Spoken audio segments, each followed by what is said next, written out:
Hey everybody, welcome back. Today, I wasn't planning on making a video, but I made some tweets last night, for those of you that follow me on Twitter, about this whole Sonos thing, and it gave me an idea for a conversation that I think is one that is very germane, not only to Sonos, but just the modern era of, call it smart speakers, if you will. And of course, that means that I want to talk today about ecosystems and obsolescence.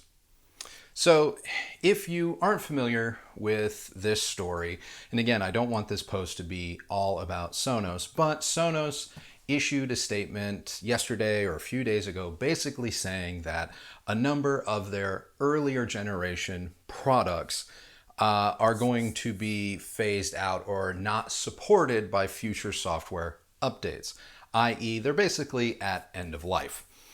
And a number of these products are 10 plus years old. So the idea that even they were supported, in my opinion, this is in my opinion, the idea that they've even been supported this long is rather remarkable considering the state of tech. But a number of Sonos users, customers, whatever, have you tweeted at me after I said that I don't blame Sonos for this decision. In fact, I don't fault them at all, honestly, saying that these people who tweeted at me had just recently purchased a few of these products from their local Sonos dealer.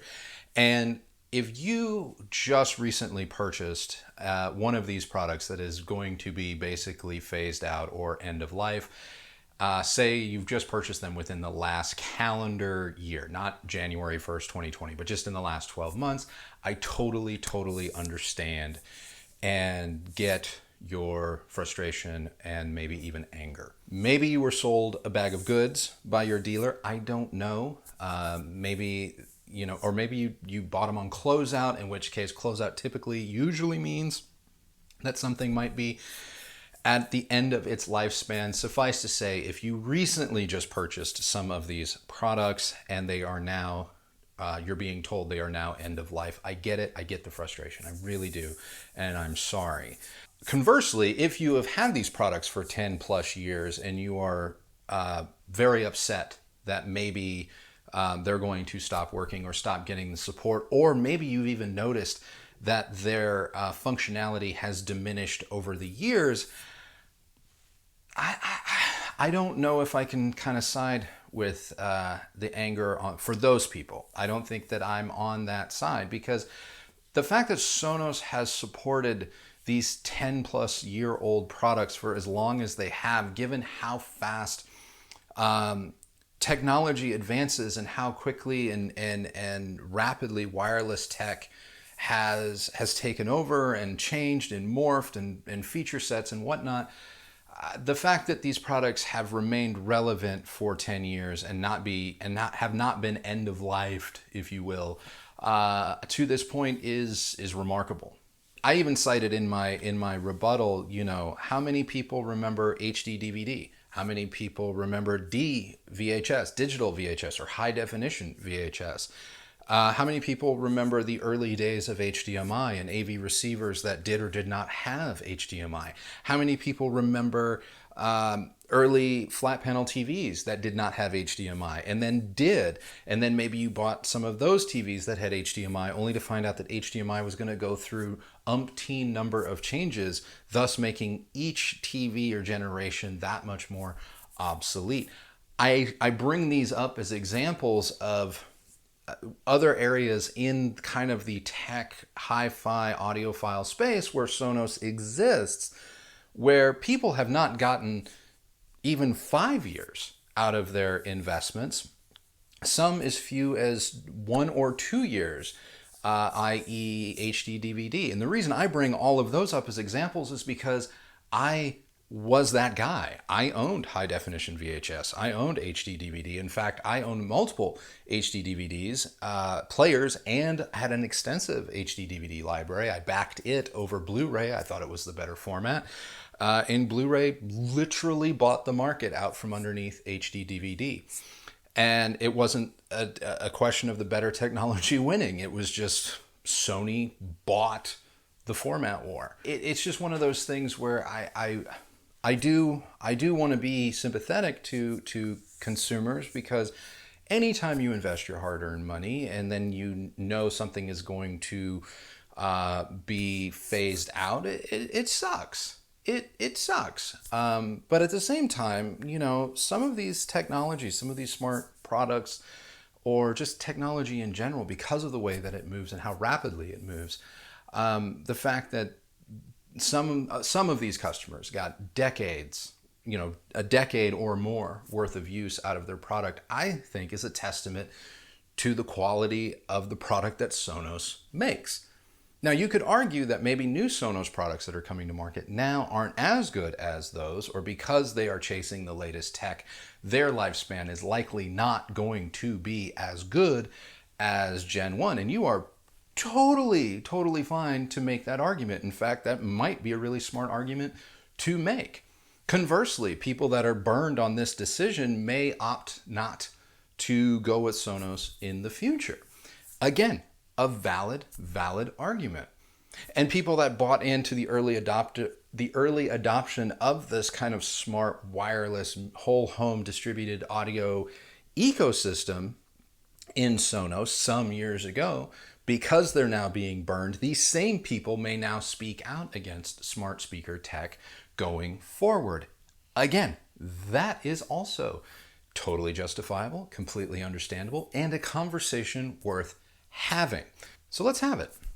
Let's have it, because I think the Sonos thing, the Sonos news, brings up a more germane conversation, and that is ecosystems. True, a lot of powered loudspeakers, especially powered wireless and smart loudspeakers, including even the Cantos you see behind me, all rely on some form of tech that is hopefully state-of-the-art at the time of that product's release. But over time, things can and do change. And so there are dumb powered speakers and there are smart powered speakers. There are dumb lifestyle products and there are smart lifestyle products. And let's use the Cantos as an example because they're in the shot. These are what I would consider to be dumb powered speakers, in that there are a multitude of ways that you can interact with them that do not rely on a closed ecosystem, for one, or a solely wireless connection. So should Bluetooth change and these no longer be compatible with certain Bluetooth updates, well, they still have analog audio in, they still have a number, USB, they still have a number of other ways in which you can take advantage of them should one aspect of their performance phase out. Conversely, take a speaker like the Bowers & Wilkins Formation Duos at what, $4,000 a pair, I think is what it was.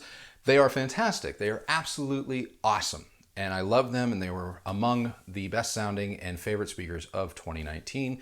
You can totally check out my review and agree with me or disagree with me at will. That, like Sonos, or the Formation technology, or the Formation, I don't want to say technology, the Formation series is, like Sonos, kind of a close-ended system. Yes, you can Bluetooth and AirPlay to them, but apart from that, should any of that tech not be able to be updated? Yes, it is possible that a $4,000 speaker like the Formation Duo could become end of life because there's just no real other way to connect to it apart from, I think, an Ethernet jack. So that one is relying solely on a wired or wireless network connection. And if Bowers & Wilkins suddenly wants to say, you know what, not a lot of people gravitated towards this, not a lot of people bought this technology, we're getting out of it, we're not going to even support it after 2 or 3 years, yes, you may end up with a loudspeaker that does not have a lot of life to give. And these are the things that, going into any purchase, any technological purchase today, you just have to be aware of, and you have to be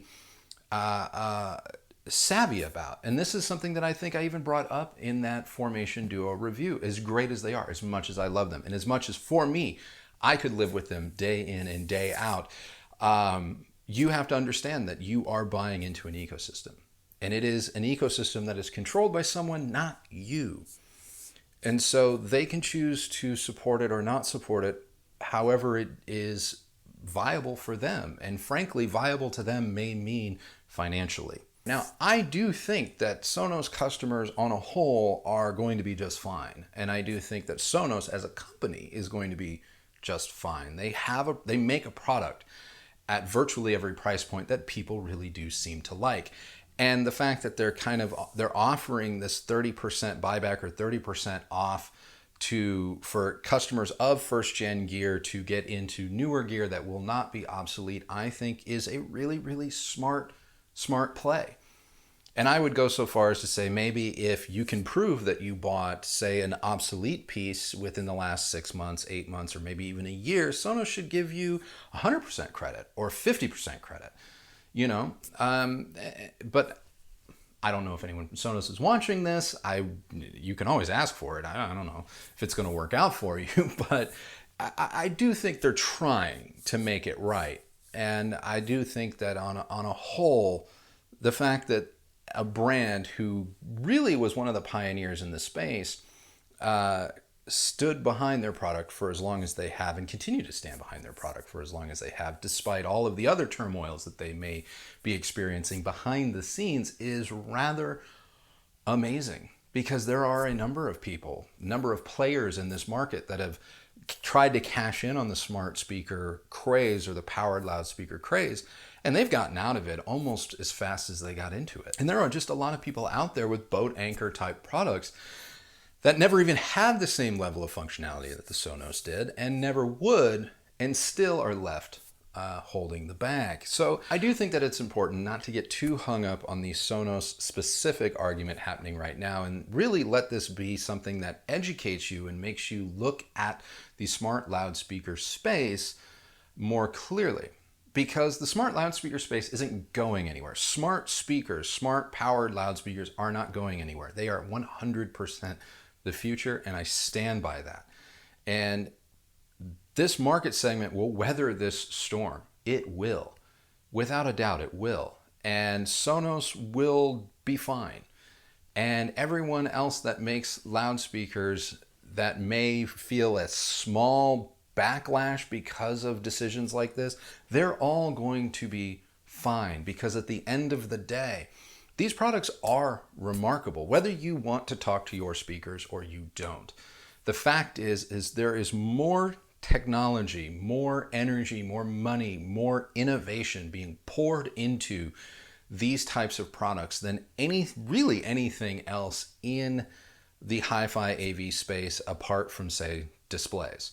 And the reason for that is because they do simplify things. They do make life better, and they are now becoming exceedingly good at sounding, near as makes no difference, indiscernible from traditional loudspeaker component type setups.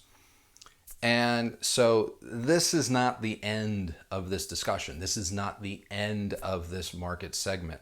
It is a hiccup. It is one that someone was going to have to publicly face. Let's face it, this was going to happen. And someone had to be the first. And I'm actually kind of glad that it's Sonos, because a lot of people have Sonos. A lot of people. And if this had been a smaller boutique brand that happened to just be popular in the short term, this could be crushing. But I don't think this is going to crush Sonos. And I don't think that because it's Sonos, I don't think it's going to crush Sonos. I don't think it's going to crush the market segment. I know for me, it does not diminish my affinity for these types of products. Again, it's just, I wanted to have this conversation, but to me, this conversation is more about ecosystems. And when you go into, if you like an ecosystem or you buy into an ecosystem, understand what it is that you are signing up for, and that you are, just like with anything, Apple Computer, you are beholden to what they want to do. Camera system, you are beholden to the file formats they want to do. You are beholden to their raw format. It's just the nature of the beast. So that's it. That's the conversation that I wanted to have. I would love to hear your thoughts on it. Is Sonos dead wrong? Am I wrong? Is it somewhere in the middle? How do you feel about smart speakers? Just sound off. Chime in. Weigh in the comments below. I do read them. I do try and engage whenever possible because honestly, I learn a lot from you guys and you get me to look at problems and situations in a different light, and that helps to make everything grow and be better. So yes, please do chime in with your thoughts down below. Outside of that, I did film a new review and I did publish it over the weekend. I know I don't normally publish reviews over the weekend, but I was feeling kind of well enough to do that. So if you missed it, the Denon PMA 150H stereo integrated amplifier review is now live on the channel. You can go check that out. I will link to it in the description below. Outside of that, guys, thank you guys so very much for tuning in, for watching. If you liked this video, please, if it's not too much trouble, give it a like, thumbs up, comment, subscribe. If you didn't like this video, yeah, the other button works too. So yeah, that's it. That's all I got. That's it. So until next time, remember, the only person that has to like the sound of your system is you. So until next time, thank you guys so very much for watching, and we'll see you on the next video. Bye.